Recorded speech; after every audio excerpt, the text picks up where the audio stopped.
Du 20 au 24 novembre dernier, la 49e édition du tournoi M15 toutes catégories de Passepébiac a eu lieu avec un franc succès et a été marquée par une atmosphère conviviale. Après de nombreuses heures de préparatifs acharnés de la part du comité organisateur, qui a travaillé sans relâche pour assurer que chaque détail soit parfaitement orchestré. L'événement s'est déroulé sans accroc et a connu une participation impressionnante des bénévoles qui ont offert leur temps précieux, ainsi que des spectateurs enthousiastes venus en grand nombre pour soutenir les jeunes talents. Ce tournoi, qui est devenu un incontournable dans le calendrier sportif de la région, a permis de promouvoir les compétences sportives des jeunes joueurs d'hockey. Bien, en fait, cette année, on est rendu à notre 49e édition. Oui. Êtes-vous beaucoup de membres dans votre comité organisateur? Je dirais qu'on est à peu près une dizaine de personnes là, à travailler sur l'organisation de ce tournoi-là. Vous attendez combien de jeunes en fin de semaine? On attend environ 350 jeunes, en fait, des jeunes qui proviennent de Carleton jusqu'à Gaspé, en fait. Quand est-ce que vous avez commencé à organiser cet événement-là? Je dirais qu'on travaille pas mal fort depuis le début de la saison, c'est-à-dire depuis septembre. Y a-t-il des défis pour le comité pour que ça se déroule bien, l'événement? Okay. Je vous dirais que en fait, là, le comité qui est en place, on est comme à notre 2e édition au niveau de l'organisation de ce tournoi-là. Puis je pense qu'on a su mettre les bonnes personnes au bon endroit là, pour faire en sorte que ça fonctionne bien. Avez-vous une grosse équipe de bénévoles? Oh my God. Bénévoles, je dirais au-dessus d'une centaine de bénévoles. Là. On parle des personnes qui travaillent au niveau des premiers soins, au niveau de la billetterie, le 50-50, au bar, les bancs de punition aussi. Fait que, oui, ça représente au-delà d'une centaine de personnes. Au niveau des arbitres, est-ce qu'il y en a beaucoup? Je dirais qu'on a, le nombre exact, je pourrais pas vous le dire, mais une dizaine d'arbitres, là, plus d'une dizaine là, facilement, qui provient de tout le territoire, c'est-à-dire, encore une fois, là, je dirais d'à peu près de Carleton jusqu'à Chandler. Puis, une petite mention spéciale aussi, on a 2 arbitres femmes qui sont avec nous là, pour le week-end. Marie-André, c'est pourquoi le kiosque avait installé ici au tournoi? Pour les profits du comité jeunesse. Dans le fond, on vend des petites choses, des petites grignotines, de la barbe à papa, de la slush, puis du popcorn pour ramasser des sous pour le comité jeunesse, dans le fond. Pendant l'année, faites-vous souvent des activités comme ça? Oui, on essaie de faire plein de petites activités pour les enfants puis les plus grands. Soit des patinages, toutes sortes de choses là, alentour de Passepébiac.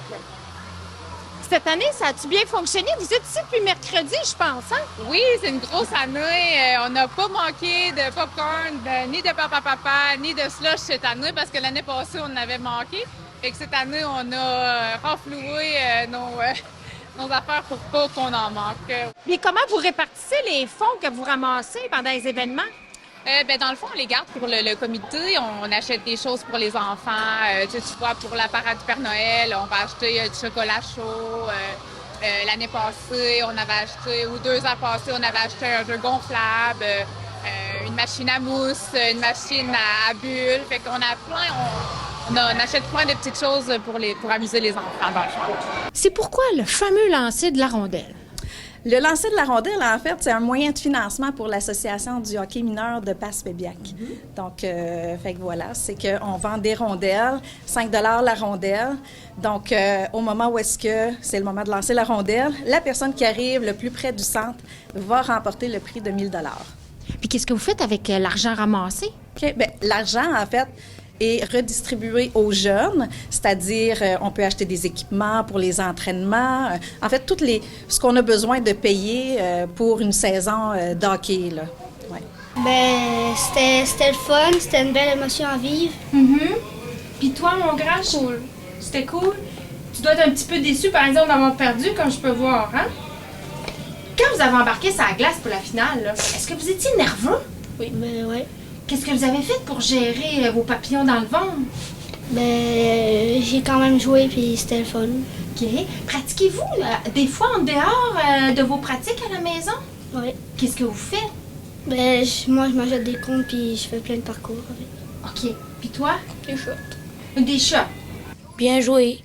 c'était quand même rough parce que fallait que je patine en maudit, puis j'ai quand même été longtemps sur le jeu. Là, mais... OK. Ben, c'était un match serré. Comment t'as fait pour gérer ton stress? Ben, comme normal, là, je vois le point. Si on gagne, c'est comme correct, là. Faut juste continuer à se forcer, puis ça. OK. C'est quoi, toi, tes points forts au hockey? Là? Ben, les déjoues, pas mal. Là. Ah ouais, tu fais des déjoues. OK. Ouais. Tu t'entraînes-tu des fois à la maison? Ben, quand même. Ben, pas souvent, mais un peu des fois, là. J'ai un but, puis je shot. On a gagné en équipe pas mal, puis le but en prolongation a fait du bien. C'est ça. T'as-tu eu un moment clé, là?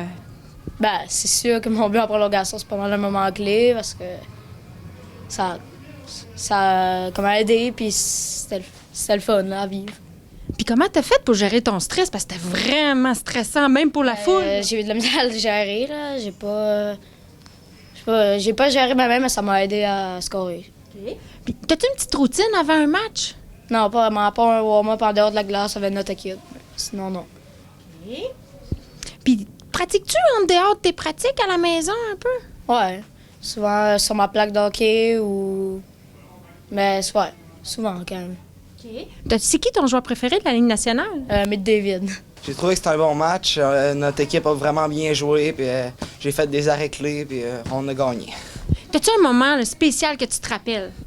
Ben, à un moment donné, il était en 2 contre 0. Puis j'ai rien que sorti la pad. Puis ça a fessé ma pad. J'étais vraiment content parce que sinon, ça aurait fait 4-3. Ça aurait probablement changé le momentum de game. OK. T'as-tu une petite routine ou superstition?